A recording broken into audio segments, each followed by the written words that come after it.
The human delegation's ship, Dauntless, exited the wormhole with a low hum, gliding silently toward the orbit of Cygnus Prime. Below them lay a planet wrapped in silver-blue clouds and crisscrossed with glowing lines, transport rails, power grids and orbital elevators. Cygnus Prime, the heart of galactic diplomacy, spun slowly under a manufactured atmosphere and artificial light. It was home to the Grand Council Hall, where the fate of systems and species was often decided with quiet words and unreadable expressions. Commander Alex Carter stood on the observation deck, arms folded behind his back, his face calm but alert. His deep-set eyes watched the planet without blinking. He had been here once before, years ago, as a junior officer. Back then, Earth had only been granted observer status, a courtesy title with no real power. Now things were supposed to change. "Sir," said Lieutenant Sara Mendez,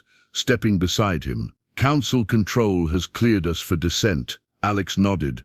"Let's not keep them waiting." The ship angled downward and broke through the clouds. Below, the capital city stretched across the planet's largest continent, a mix of domes, towers, and floating platforms. Dozens of alien ships hovered above spaceports. The sight was both beautiful and humbling, proof of how far the galaxy had come in uniting species. But Alex knew better than to believe appearances. Unity here often meant silence from the weaker voices. As the ship landed on a sky-level platform, the delegation gathered in the main corridor. 8 humans, dressed in formal black uniforms trimmed with silver. No weapons, no armor, only their words would speak for Earth today. Alex adjusted his collar and turned to his team. "Let's remember why we're here," he said. "Not to beg, not to impress. We're here to earn respect, or walk away with our dignity." The door opened with a soft hiss. Warm air touched their skin, scented faintly with ozone and the artificial florals used in council buildings. A reception committee waited, tall, multi-limbed diplomats from various species, standing in practiced formation. At the center stood Chancellor Ryvek of the Valkyrie Dominion. Ryvek was tall, reptilian, with golden eyes that never blinked. He wore a flowing white robe, marked with his species' crest. His voice, when he spoke, was calm and measured, like water over polished stone. "Commander Carter," Ryvek said, inclining his head just slightly, "the Galactic Council welcomes the people of Earth. We are pleased by your continued interest in unity." "Thank you, Chancellor," Alex replied, his voice even. "We look forward to meaningful participation." The word meaningful hung in the air like a challenge, subtle but sharp. Ryvek smiled politely, but Alex saw the faintest flicker of amusement in his eyes. "We have prepared quarters for your delegation," Ryvek said, "and your presence will of course be recognized in tomorrow's opening session." "Of course," Alex said, returning the smile with one of his own, slightly tighter. The humans were escorted through high-ceilinged corridors, filled with light and quiet sounds.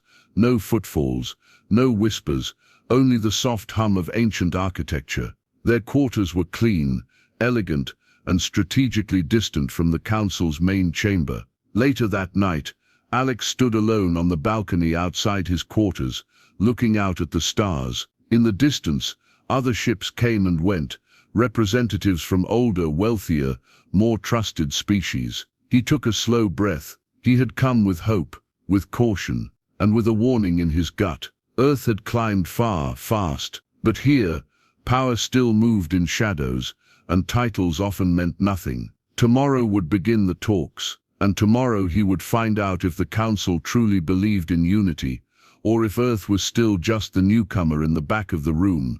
The morning sun on Cygnus Prime wasn't real. It was artificial light filtered through atmospheric control systems, designed to mimic the glow of an average G-type star. Still, it streamed through the tall windows of the council building, casting long beams across polished marble floors and quiet hallways. Commander Alex Carter stood outside the main chamber, dressed in formal council wear, dark gray fabric with a high collar and Earth's insignia on his chest. His boots were clean, his expression steady. Behind him the human delegation waited, speaking in low tones, their nerves quiet but present.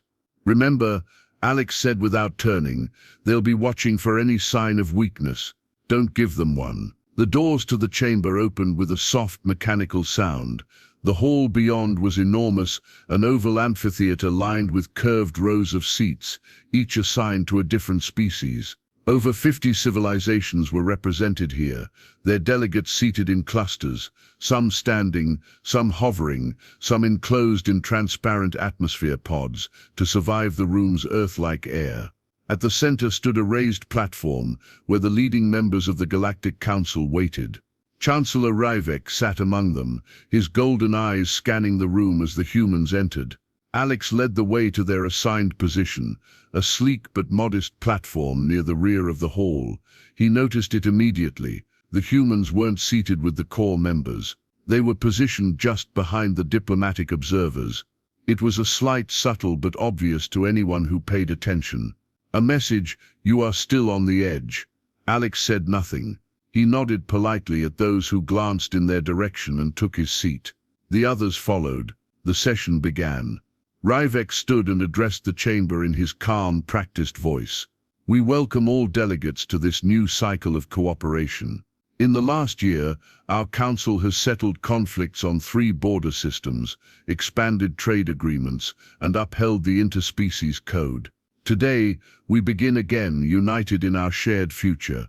A round of respectful murmurs filled the room. Alex waited. He had read the agenda the night before. Nothing substantial had been changed. There was no mention of Earth's request for full council membership. Hours passed. Council matters were discussed. Resource sharing among agricultural colonies, mediation between minor species, routine status updates. When it came time for open floor contributions, Alex stood. "Commander Alex Carter of Earth," he said. His voice was calm, clear, and amplified by the hall's acoustic systems. "We come today with purpose, not as observers, but as equal contributors. Humanity has honored every council agreement. We've provided aid, offered technology, and protected neutral systems from outside threats. We believe it is time Earth receives full decision-making status in this body." A pause followed. The silence wasn't hostile, just measured. Ryvek rose slowly, his expression unreadable. "Commander Carter," he said, "your contributions are noted and your efforts respected. However, membership in the High Council is not merely earned through enthusiasm. It is a process shaped by time, tradition, and trust." In other words, Alex said quietly, "You still don't trust us." Ryvek didn't flinch. "In time, Commander. Perhaps that will change." Alex sat down. Later, back in the human delegation's private meeting room, frustration boiled beneath the surface. "They're stalling," said Sara Mendez, pacing. "They never intended to vote on our membership this cycle. They're keeping us here for the formality of it," added Dr. Elias Ford, the delegation's political analyst, "to make it seem like they're inclusive when the decisions are already made." Alex looked over the agenda again, his finger running down the list of scheduled topics.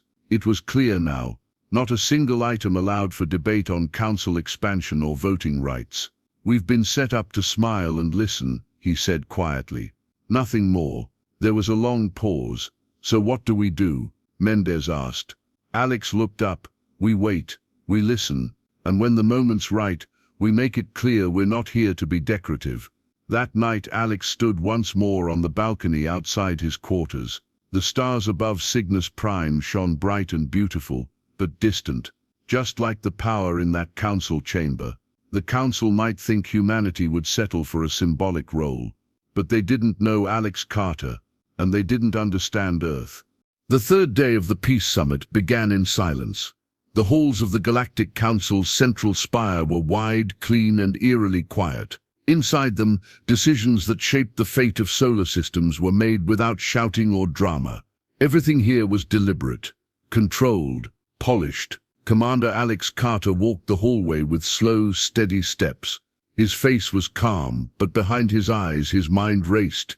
He had slept little the night before, kept awake by what he had seen, by what he hadn't seen. Something was wrong. He entered the humans' meeting room and found Dr. Elias Ford already waiting, eyes glued to his tablet. The older man looked up with a frown. "They've done it," Elias said, his voice low. Alex moved to the table. "What?" "The council finalized a joint resolution last night. Without us. It's a binding agreement between the core members, resource rights, border defense protocols, and a new trade framework for the frontier systems. And Earth?" Alex asked, though he already knew the answer. Elias turned the tablet. "Mentioned once, as a non-voting contributor. No seat at the table. No say in the terms." Alex stared at the words for a long moment. There it was, in black and white. They had excluded Earth. They hadn't even tried to hide it. Sara Mendez entered a moment later. "They posted the official docket for today's session," she said, handing Alex a printout. "There's a formal ceremony planned this afternoon. They're announcing the new trade agreement. You're expected to attend." "Expected to smile," Alex said quietly. "To stand in the room and make it look like we agreed to this." Elias nodded. "It's a calculated move. They want your presence to legitimize their decision." Alex clenched his jaw. He felt the weight of his position, of his people watching from Earth, hoping this mission would mark a turning point. But what kind of future was this? "They think we'll play along," he said, more to himself than the others. "They think we're just happy to be invited." He left the room without another word, walking straight to the council chamber. The room was full by the time he arrived. Delegates from dozens of species sat in their assigned places, talking in low voices. On the central platform, Chancellor Rivek stood beside a glowing display of the new agreement, a map of star systems and supply routes forming a neat blue grid. Rivek stepped forward. "Today," he said, "we formalize an agreement that secures prosperity and peace for the next decade. It is the product of careful work, shared wisdom, and the trust between our founding species." There was polite applause. Rivek continued. "In recognition of their growing role, we welcome Earth as an observer to this effort. Their cooperation will, we hope, pave the way for future inclusion." Alex stood slowly. The room quieted. He took a breath. "With respect, Chancellor Rivek, I decline."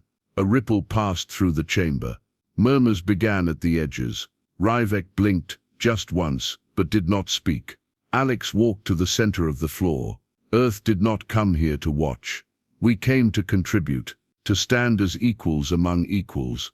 This agreement was written behind closed doors with no invitation, no debate, and no respect shown to my people." He looked at the rows of delegates. Many stared at him, some looked away. "We will not be a decoration in your theater of unity.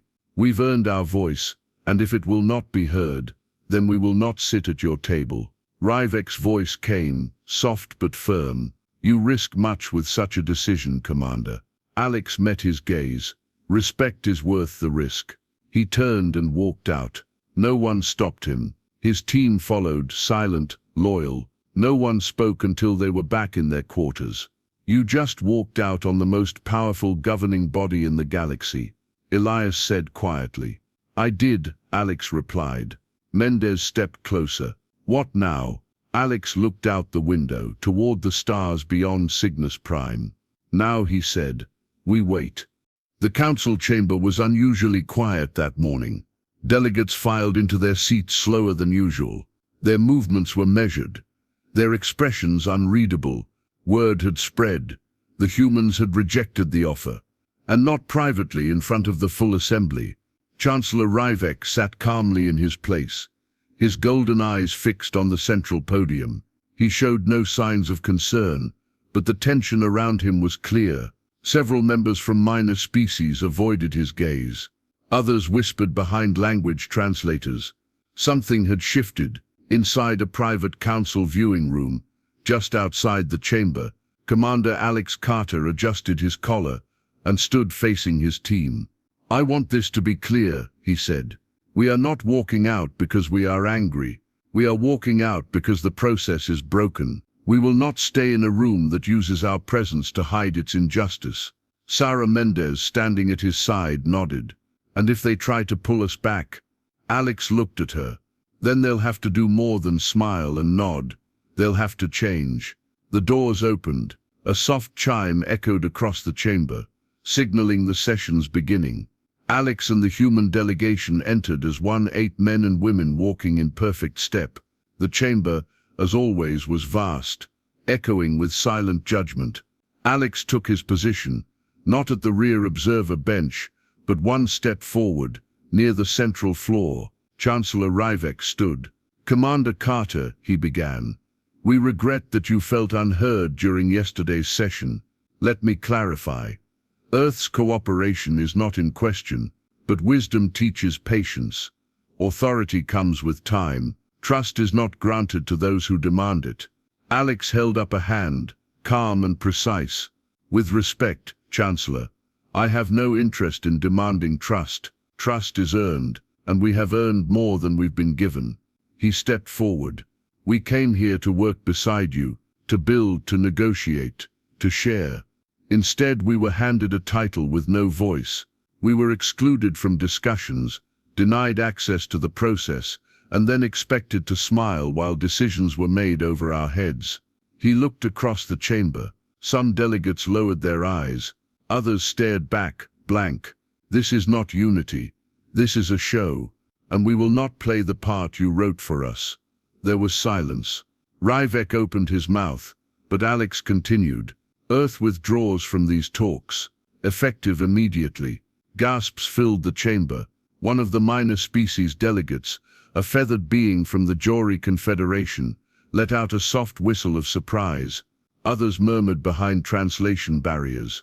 "We do not do this out of anger," Alex said. "We do this out of principle. Until we are seen and treated as equals, we will not return." He turned and walked down the steps. The human delegation followed. Step by step, they crossed the chamber floor and exited through the great doors. Not a single word stopped them. Not a single voice called out. Back in the corridor, silence followed them. The soundproof doors closed behind like a final sentence. No one spoke until they were inside their ship again. The Dauntless sat docked quietly above the city, lights steady, waiting for departure orders. In the command center, Elias leaned against the wall, arms crossed. "That was bold," he said. "That was necessary." Alex replied. Mendez looked toward the stars. "They're going to twist this, make it seem like we walked away from peace. They can say what they want," Alex said. "But the truth is in the silence that followed. They knew we were right. That's why no one stopped us." He walked to the command chair and sat down. "Plot a return course to Earth," he said. "We've made our statement. Now we let the galaxy decide what it means."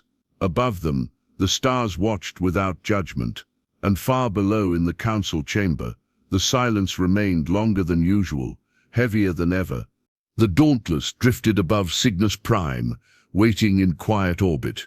Its engines remained cold, not yet set for departure.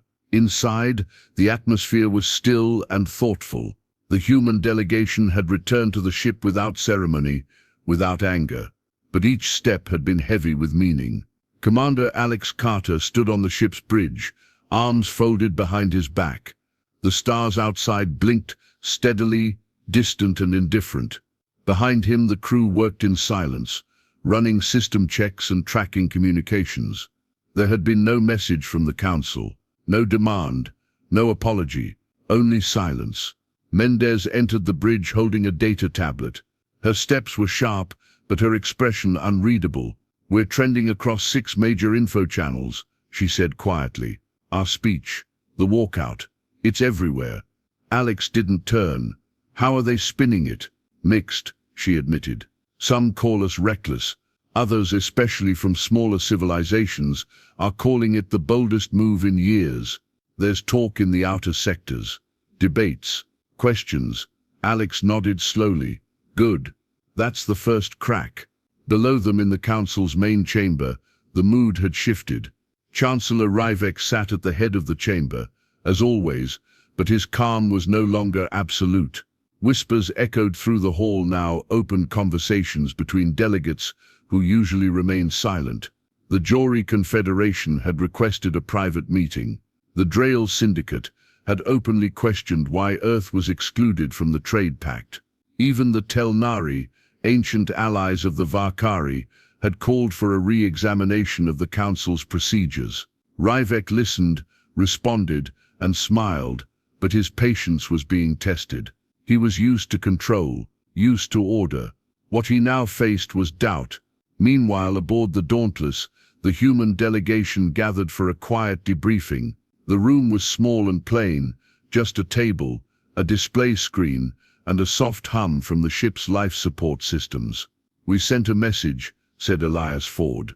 "But we can't expect things to change overnight. The Council is built on centuries of habit. They'll resist. Even now they're calculating how to fix this without giving us what we want." "They can try," Alex said. "But they won't find a way, not this time, not after what we did." Mendez looked up from her tablet. Incoming message. Alex's eyes narrowed. "From Earth." She shook her head. "No, from a private diplomatic channel. Council frequency." Alex nodded. "Put it through." The screen flickered. A neutral symbol appeared, standard Council protocol for anonymous first contact, followed by a voice, calm, measured. "Commander Carter, this is Councillor Reth Val of the Telnari Assembly. I speak unofficially. Know this, many of us heard your words, and many of us agree. The Council must evolve, or it will collapse under its own weight. I cannot promise change, but I can promise this: you were not alone in that chamber." The message ended. For a long moment, the room was silent. Elias sat back in his chair. "That wasn't nothing." "No," Alex agreed, his voice steady. "That was the beginning." He stood and looked out the narrow window at the planet below. "They thought walking out meant we were giving up," he said. "But we didn't leave in defeat. We left to remind them what we're worth. They're listening now," Mendez added. Alex turned. "Then we keep our course steady. We return home, and we wait. When they're ready to treat us as equals, they know where to find us." Far below, the Council continued its sessions. Speeches were made. Votes were cast. But the space where the humans had stood remained empty, and it didn't go unnoticed. The Dauntless hovered in Earth's orbit, its hull catching sunlight as it made its slow path around the planet. A few days had passed since the human delegation's walkout from the Galactic Council. In that short time, silence had been replaced by noise across news channels, political forums, and encrypted networks. Debate sparked across colonies and space stations. Earth was no longer just a quiet member at the edge of the galaxy. Earth had spoken. Commander Alex Carter stood in the ship's main communications bay, reviewing reports as a soft alert chimed. "Incoming transmission," said Mendez from across the console. "Encrypted. Council code. High priority." Alex's eyes narrowed slightly. "From who?" Mendez glanced down. "Official seal of the Council itself, signed by the Chancellor's office." The room fell silent. Every member of the crew turned toward the screen. "Open it," Alex said. The display flickered to life. A Council symbol spun slowly, then resolved into the face of Chancellor Ryvek. He looked composed as always, his golden eyes steady, his voice smooth and formal. "Commander Carter, on behalf of the Galactic Council, I extend our appreciation for your participation in recent discussions." Alex said nothing. Ryvek continued. "Your departure, though regrettable, has given cause for reflection. Following internal dialogue and multiple appeals from member civilizations, the Council has agreed to reopen talks with Earth, not as an observer, not as a guest, but as an equal voice." There was no grand apology, no admission of guilt, just that single sentence. But that sentence meant everything. The screen dimmed, and silence filled the room once more. Elias Ford leaned forward slowly. That's real, isn't it?" Mendez looked stunned. They folded, or at least they blinked. Alex remained still. He stared at the dark screen for a moment longer, then slowly nodded. They listened. He walked to the viewport. Earth spun gently below, its surface covered in swirling clouds and deep oceans. It was a world full of ambition and flaws, of history and hope. It had come far, and it was ready for more. They expected us to beg, he said. They thought we'd take anything just to stay in the room, but we walked out. We told them who we were, and they believed us. Mendez stepped closer. Are we going back? Yes, Alex said, but not to ask, not to please. We go back on our terms. He turned to the crew. Prepare a return course to Cygnus Prime. Notify Earth Command. Tell them we're not outsiders anymore. A quiet pride filled the room. There were no cheers, no applause, only a deep shared understanding among the team. This was bigger than one man, one delegation, or even one planet. It was a step forward, earned, not given. As the Dauntless turned in space, its engines lit up with soft blue fire. The ship began its new journey, steady and sure, carving a path back toward the stars. This time, they weren't arriving to be seen. This time, they were arriving to lead.